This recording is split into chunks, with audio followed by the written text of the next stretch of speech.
Bonjour à toutes, bonjour à tous, bienvenue dans ce nouvel épisode du podcast Éclat de conscience, réflexion et clés du quotidien. Je suis Virginie, je suis coach mindset et comme vous le savez, j'adore partager avec vous certaines de mes réflexions concernant ces petites choses du quotidien qui peuvent avoir un impact sur notre estime de soi, mais également sur notre inconscient. Et aujourd'hui, je voulais aborder plus précisément la question de l'image de soi.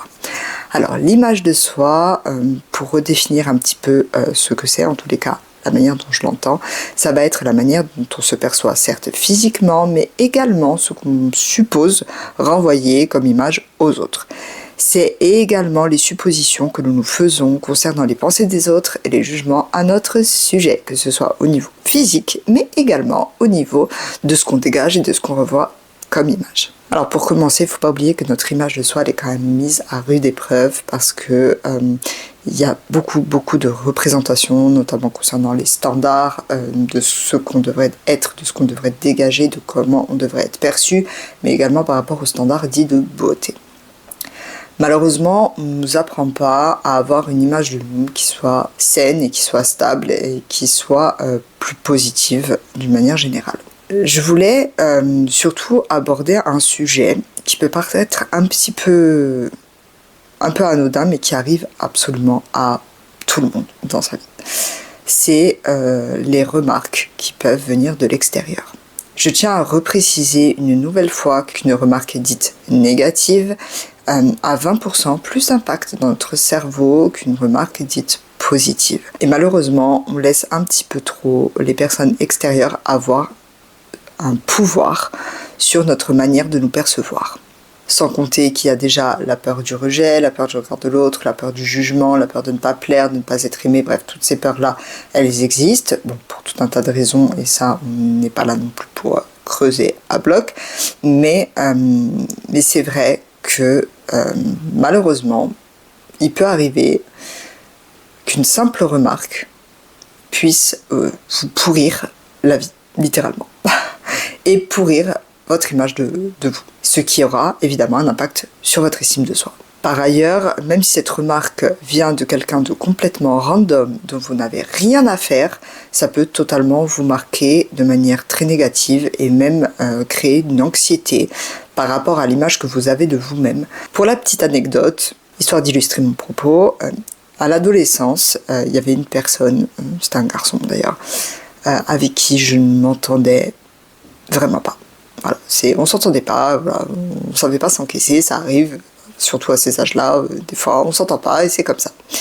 Et un jour, je sais plus, enfin bref, sans aucune raison particulière, je sais pas ce que j'avais dû faire pour l'irriter à ce point. Pour être tout à fait honnête, de toute façon, je suppose que à ces âges-là, lorsqu'on n'apprécie pas quelqu'un, de toute façon, c'est une raison suffisante, ce qui est d'ailleurs débile, mais bon, ça fait partie des apprentissages.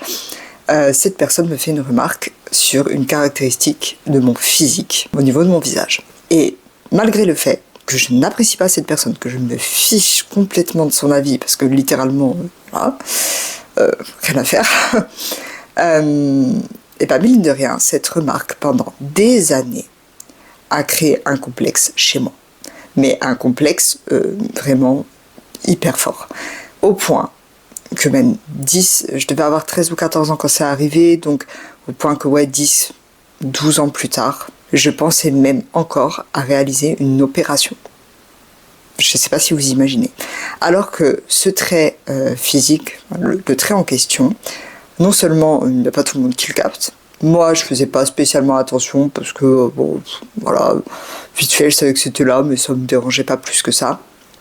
En plus, c'est pas un trait, on va dire, avec lequel je suis forcément née. Il y a eu beaucoup de mimétisme par rapport aux mimiques, voilà, il y a ce genre de choses. Mais également parce qu'à un moment donné, quelque chose d'extérieur qui a fait que ça s'est un petit peu amplifié. Et donc, cette remarque qui est arrivée une fois de quelqu'un que je n'apprécie pas, qui ne m'apprécie pas, qui fait exprès de me blesser. D'ailleurs, il a réussi, félicitations à lui si un jour il tombe sur cette vidéo. Ça a créé un complexe vraiment pendant des années, comme je vous l'ai dit, mais au point de penser à l'opération. Jusqu'au jour où je me suis rendu compte que cette opération pouvait complètement changer la structure de mon visage. Et je me suis dit, mais attends, est-ce que je suis réellement complexée Ou est-ce que c'est vraiment parce que cette personne, une fois, m'a fait la remarque, juste pour être méchante, que ça a créé cette illusion chez moi que ce trait-là était forcément quelque chose de négatif, ou d'horrible, ou d'invivable pour moi, mais également pour les autres. Et je me suis dit, mais est-ce que je suis suffisamment complexée pour en arriver au point de me faire opérer et d'avoir des souffrances parce que ça a engagé une lourde opération. Et en fait, non. Pas du tout.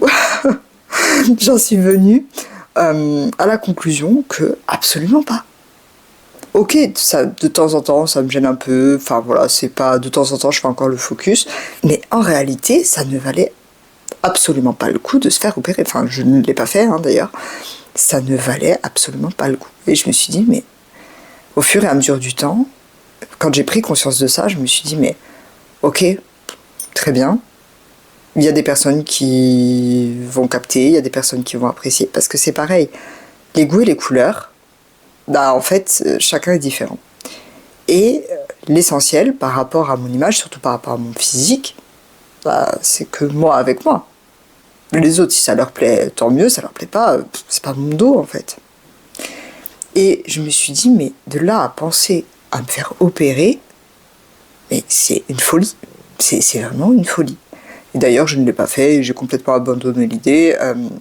Pour être tout à fait honnête, maintenant je suis absolument ok avec ce trait en particulier. D'ailleurs, je ne vous ai pas dit ce que c'était et je fais exprès. C'est parce que c'est vraiment pas utile, mais le cheminement est le même. Et en fait, la vie d'une personne, malheureusement, une remarque, ça peut tellement s'imprimer et vous pourrir la vie pendant des années, mais même venant de quelqu'un de random, vous vous en foutez. Pourquoi donner autant d'importance à la vie de quelqu'un que vous n'appréciez pas, qui n'est pas dans votre vie, à qui vous vous foutez de plaire de toute façon, à quel point ça peut vous pourrir la vie? Évidemment, j'ai fait le boulot, et comme je vous l'ai dit, oui, de temps en temps, j'ai cette ancienne pensée qui peut revenir, je me dis non, mais... Et je lui coupe tout de suite l'herbe sous le pied en lui disant « Écoute, non, absolument pas. Nope ». Il faut savoir aussi, juste pour la précision, que parfois, on peut également avoir cette sensation qui peut être un petit peu amplifiée lorsqu'une personne vous dit que vous lui faites penser à telle ou telle personne physiquement parlant. Ça a déjà dû vous arriver que quelqu'un vous dise « Oh là là, qu'est-ce que tu me fais penser à un tel, que ce soit quelqu'un de connu ou pas d'ailleurs. » Et vous êtes là, alors pour peu qu'en plus la personne, vous la trouviez pas du tout à votre goût physiquement, vous allez être là en mode « Mais qu'est-ce qu'elle me dit ? N'importe quoi, je ne lui ressemble pas. » Ça vient d'un processus très simple dans le cerveau humain. C'est juste que lui, il va faire une association entre ce qu'il perçoit et ce qu'il connaît. Automatiquement, en réalité, il va réaliser des associations et se dire, pour peu qu'il y ait un faux air, quelque chose, juste un élément qui se rapproche un petit peu, il va faire une association concrète en disant cette personne égale cette personne. Même si fondamentalement vous ne ressemblez pas du tout à la personne à laquelle vous lui faites penser. Bon, mon exemple là va être tiré à l'extrême, mais c'est un petit peu comme l'appareil Dolly en fait. Votre cerveau, lorsqu'il voit certains objets, etc., il va avoir l'impression qu'il y a un visage humain, par exemple. Il va avoir une perception qui va être biaisée. Mais c'est exactement la même chose parce que le cerveau a besoin de faire des associations. Et il le fait de manière automatique. Pour décrypter les informations, lui, il fait des associations avec ce qu'il connaît déjà. Tout ça pour dire que l'image de soi, il est important, que ce soit au niveau physique ou par rapport à ce que vous dégagez, qu'elle soit construite de manière stable et saine. Là aussi, lorsqu'on vous fait des compliments sur votre physique ou sur ce que vous dégagez, d'ailleurs, on est tellement peu habitué à recevoir des paroles valorisantes par rapport à ce qu'on dégage. Par exemple, ça va être le charisme, les gens qui sont solaires, etc. On est tellement peu habitué à ce type de compliments que déjà, on ne sait pas forcément comment y réagir. Mais on a une petite tendance à ne pas le prendre en considération. Mais c'est pareil, les compliments en général, comme je vous l'ai dit au début de cet épisode, les remarques dites négatives ont 20% plus d'impact que les remarques positives ou les compliments. Donc, vous avez aussi le droit de choisir de faire un focus sur ce que vous acceptez comme vrai ou pas. Et bizarrement, on a toujours une tendance ou une facilité à prendre les choses négatives comme vraies même venant de personnes random, que les choses qui sont positives. D'ailleurs, si on vous fait un compliment, si ça vient d'un de vos amis ou de quelqu'un de votre famille ou de quelqu'un qui vous aime, tout de suite ça va être oui, c'est parce que tu veux me faire plaisir. Après, on part pas à la pêche aux compliments. En revanche, vous avez le droit de demander aux personnes d'être franches et de dire ok, comment est-ce que tu me perçois comme personne, que ce soit physiquement ou dans ce que je dégage. Évidemment en précisant que c'est pas en allant à la pêche aux compliments, c'est juste pour avoir une vision peut-être un petit peu moins tronquée. D'ailleurs, votre vision de vous, elle ne doit pas dépendre de l'extérieur. Et c'est vraiment pas évident parce qu'on ne nous apprend pas à le faire. L'essentiel, c'est surtout que vous vous sentiez bien dans votre tête, dans votre corps, et que vous en preniez soin, que vous preniez soin de vous, parce que mine de rien, jusqu'à preuve du contraire, c'est lui qui vous a permis de vivre toutes les expériences que vous avez vécues. Si en plus il est en bonne santé, c'est vraiment le principal, et quand bien même, les fois où il a été en difficulté, il a tout fait pour retrouver son énergie malgré tout ce que vous pouvez lui envoyer dans la tête ou la manière dont vous pouvez le traiter. Donc rien que pour ça, vous pouvez avoir énormément d'amour et de gratitude pour vous et pour votre corps. Choisissez à quel type de choses vous accordez du crédit et de l'importance. Parce que la perception des autres, ce n'est que leur perception. Ce ne sont pas des vérités absolues. Donc, s'il vous plaît, même s'il y a eu des remarques qui ont pu être malheureusement blessantes, qui ont pu vous marquer de manière négative, ne prenez pas pour argent comptant ce type de paroles.